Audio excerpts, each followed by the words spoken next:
Hello ట్రైనీలు, ఈ సెషన్లో faced him, edge stitched him మరియు డబుల్ స్టిచ్డ్ హెమ్ల నమూనాలను తయారు చేయడం ఎలాగో నేర్చుకుందాం. ఈ సెషన్ ముగిసేలోగా మీరు వస్త్రంలో హెమ్ పాత్రను తెలుసుకోగలుగుతారు. ప్రాథమికమైన హెమ్, కొట్టడానికి గల నిబంధనలను వివరించగలరు. హెమ్ ఎడ్జ్ పద్ధతిని మార్చడాన్ని వివరించగలరు. చేతితో ఇంకా మెషిన్తో వివిధ రకాల హెమ్స్ని కుట్టడం గురించి, వాటిని తయారు చేసే దశలను గురించి వివరించగలరు. హెమ్ అనేది వస్త్రం యొక్క ఏదైనా దిగువ అంచుకు ముగింపు. హెమ్ యొక్క ఉద్దేశం చక్కని రూపాన్ని అందించడం, వస్త్రం చిరిగిపోకుండా నిరోధించడం, ఇంకా వస్త్ర జీవిత కాలాన్ని పొడిగించడం. ఇది వస్త్ర నిర్మాణంలో అవసరమైన అంశాలలో ఒకటి. ఇది దుస్తుల నుండి ఇంటిలో వాడే వస్త్రాల వరకు ఉంటుంది. హెమ్మింగ్ చేతితో ఇంకా కుట్టు మెషిన్ రెండింటి ద్వారా చేయవచ్చు.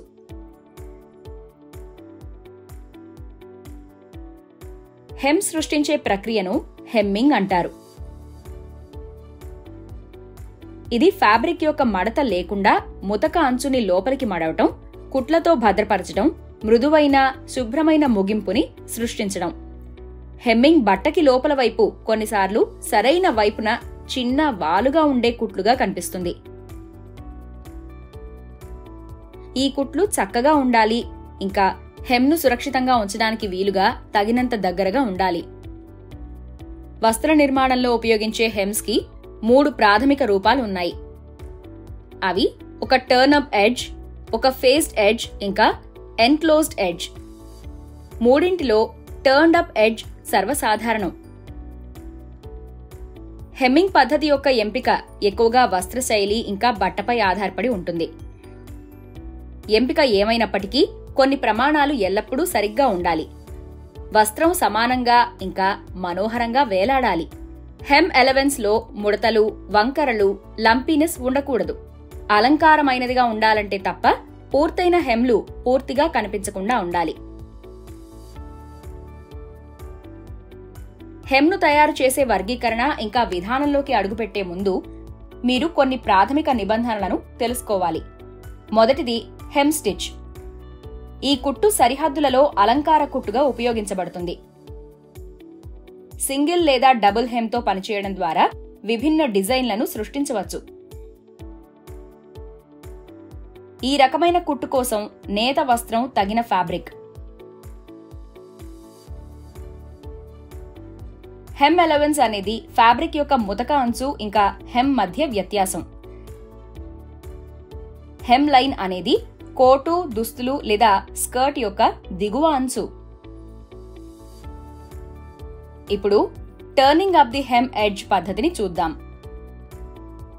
టర్న్ అప్ హెమ్ లో వస్త్రం యొక్క నిర్దిష్ట వెడల్పు, హెమ్ ఎలెవెన్స్, వస్త్రం లోపలికి మడవబడుతుంది.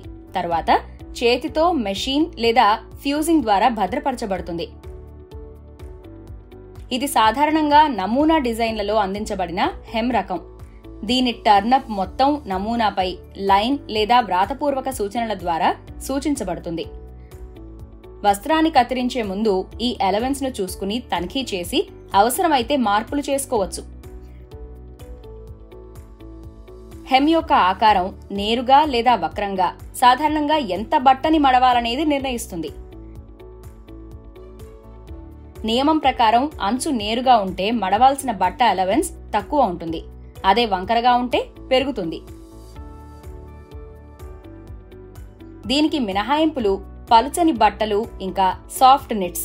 వీటికి చాలా లోతైన లేదా చాలా చిన్నగా చుట్టబడిన హెమ్ ముఖ్యం. పెద్ద హెమ్ ఎలెవెన్స్ వలన ఇలాంటి వస్త్రాల హెమ్లోని బట్ట వేలాడిపోవచ్చు. సాధారణంగా వస్త్ర ఆకారాన్ని బట్టి హెమ్ ఎలెవెన్స్ 8 సెంటీమీటర్ల వరకు ఉంటుంది.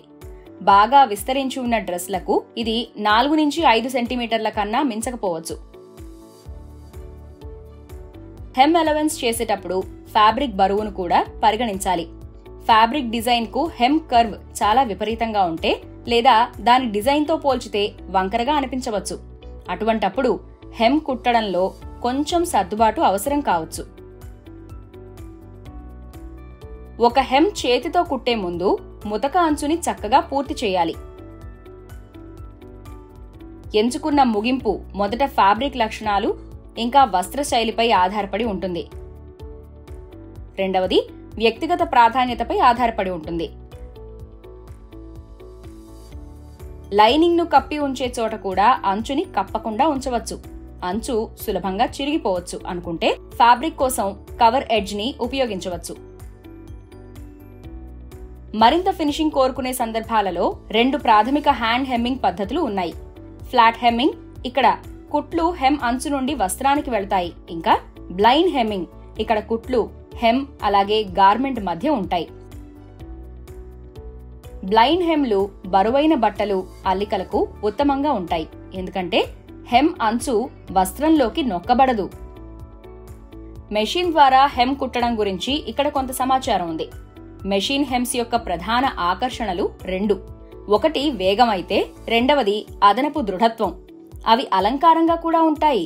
ఇంకా టాప్ స్టిచ్చింగ్ డిజైన్ లో భాగమైతే ప్రత్యేకంగా కనబడతాయి. చేతి కుట్ల కంటే మెషిన్ కుట్లు హెమ్ పై స్పష్టంగా కనిపిస్తాయి. వీటన్నింటిలోనూ బ్లైండ్ హెమ్ చాలా తక్కువగా కొంచెమే కనిపిస్తుంది. ఎందుకంటే ప్రతి 6వ కుట్టు మాత్రమే ఫ్యాబ్రిక్ యొక్క సరైన వైపున పట్టుకుంటుంది. చిరగని గట్టి ఫ్యాబ్రిక్ పై బ్లైండ్ స్టిచ్చింగ్ ను ఉపయోగించండి. సులభంగా పైకి కనిపించే కుట్లు వస్త్రం యొక్క మొత్తం రూపాన్ని తగ్గించవు అనుకుంటే మాత్రమే మెషిన్ హెమ్లను వస్త్రాలపై ఉపయోగించండి. ఫేస్డ్ హెమ్ యొక్క నమూనాలను ఎలా తయారు చేయాలో చూద్దాం. ఎడ్జ్ కుట్టిన హెమ్ ఇంకా డబుల్ స్టిచ్డ్ హెమ్. మీ వద్ద కింది అన్ని యంత్రాలు, ఉపకరణాలు, పరికరాలు ఇంకా హెమ్ చేయడానికి అవసరమైనవి ఉన్నాయని నిర్ధారించుకోండి. Single needle lock stitch machine, scissors, hand needle, ball pin, long cloth లేదా పాప్లిన్, ఇంకా కుట్టుదారం. ఫేస్డ్ హెమ్ చేయడానికి దశలను చూద్దాం. పాప్లిన్ బట్టని 0.15 సెంటీమీటర్లు బై 0.15 సెంటీమీటర్లు కట్ చేసి సాదా సీమ్ సహాయంతో ఇప్పుడు మీరు కలుపుతారు. హెమ్ భాగాన్ని కొలవండి, ఇంకా గుర్తించండి. హెమ్ కు సరిపోయేలా ఫేసింగ్లను కత్తిరించండి. నమూనాలు లేకుంటే మీ సొంతంగా 6 సెంటీమీటర్ల వెడల్పుతో కత్తిరించిన బట్ట ముక్కల నుండి హెమ్ లైన్ ను గుర్తించండి. ఎదురుబొదురుగా వచ్చే ముక్కలని చేర్చి వాటి అతుకులు తెరిచి ఇస్త్రీ చేయండి. సీమ్ ఎలవెన్స్ ను వాటి అసలు వెడల్పులో సగానికి తగ్గించి అన్కవర్డ్ హెమ్ ఎడ్జ్ కుట్టే పద్ధతుల్లో ఒకదాన్ని ఉపయోగించి లోపలి వైపు అంచుని చిన్న వక్రరేఖ పూర్తి చేయండి. ఫేసింగ్ ను అటాచ్ చేయడానికి ముందు హెమ్ లైన్ ను గుర్తించండి. ఇంకా ట్రిమ్ అలవెన్స్ 1.5 సెంటీమీటర్లు సరైన వైపు 1 సెంటీమీటర్ సీమ్ తో వస్త్రానికి ఎదురుగా కుట్టండి. ట్రేడ్ ఇంకా నాన్ సీమ్ అలవెన్స్ ను ట్రిమ్ చేయండి. అతుకులు తెరిచిపెట్టి ఇస్త్రీ చేసి ఆపై ఫేసింగ్ వైపు నొక్కండి. ఫేసింగ్ ను బయటకు తీసి ఫ్లాట్ స్టిచ్ తో అన్ని సీమ్ ఎలవెన్స్ ల ద్వారా సీమ్ అంచుకు దగ్గరగా ఉన్న ఫేసింగ్ ను ఫ్లాట్ స్టిచ్ చేయండి. వస్త్రం లోపల భాగాన్ని బయట ఉండేలా తిప్పండి. ఇంకా హెమ్ లైన్ ను ఇస్త్రీ చేసి సీమ్ మడత నుండి 3 మిల్లీమీటర్లు ఉండాలి. తగిన హెమ్ స్టిచ్ తో వస్త్రానికి ఎదురుగా ఉండే ఫ్రీ అంచుని సురక్షితంగా ఉంచి హెమ్ చేయండి. అంచు కుట్టిన హెమ్ చేయడానికి ఇక్కడ దశలు ఉన్నాయి. పాప్లిన్ పదార్థాన్ని 0.15 బై 0.15 సెంటీమీటర్లు కట్ చేసి సాదా సీమ్ సహాయంతో కలపాలి. హెమ్ భాగాన్ని కొలవండి, ఇంకా గుర్తించండి. హెమ్ ఎడ్జ్ ను 6 మిల్లీమీటర్లు కిందకి తిప్పి ఇస్త్రీ చేయండి. సులభతరమైన కుట్టును ఉపయోగిస్తుంటే కుట్టు రేఖ వెంట అంచుని తిప్పండి. మడత నుండి 3 మిల్లీమీటర్లు పైకి టాప్ స్టిచ్ చేయండి. నిలువు హెమ్మింగ్ కుట్లు షోతో లేదా స్లిప్ హెమ్మింగ్ ఉపయోగించి హెమ్ చేయండి. కుట్లు 1 సెంటీమీటర్ల దూరంలో ఉంచండి. థ్రెడ్ ని గట్టిగా లాగవద్దు. డబల్ స్టిచ్ హెమ్ చేయడానికి కొన్ని దశలున్నాయి. పాప్లిన్ పదార్థాన్ని 0.15 సెంటీమీటర్లు బై 0.15 సెంటీమీటర్లు కట్ చేసి సాదా సీమ్ సహాయంతో ఇప్పుడు మీరు కలుపుతారు. హెమ్ భాగాన్ని కొలవండి, ఇంకా గుర్తించండి. హెమ్ ను పూర్తి చేసిన తర్వాత హెమ్ లైన్ వద్ద మడత అంచు మధ్య సగం వరకు టాకింగ్ కుట్లు వేయండి. హెమ్ యొక్క పై భాగాన్ని మళ్లీ పైకి తిప్పండి. అలాగే బ్లైండ్ హెర్రింగ్ బోన్ స్టిచ్ తో అంచుని భద్రపరచండి. థ్రెడ్ ను మరీ గట్టిగా లాగవద్దు. మనం faced him, edge stitched him మరియు డబుల్ స్టిచ్డ్ హెమ్ యొక్క నమూనాలను ఎలా తయారు చేయాలో ఈ సెషన్ ముగింపుకి చేరుకున్నాం. ఇప్పటివరకు మీరు గార్మెంట్స్లో హెమ్ పాత్రను తెలుసుకున్నారు. ప్రాథమిక హెమ్ నిబంధనలను వివరించగలరు, టర్నింగ్ అప్ హెమ్ ఎడ్జ్ మెథడ్ని వర్ణించగలరు, చేతితో మరియు మెషిన్తో హెమ్ని కుట్టడం గురించి వివరించగలరు, ఇంకా faced him, edge stitched him ఇంకా డబుల్ స్టిచ్డ్ హెమ్ని తయారు చేసే దశలను వివరించగలరు.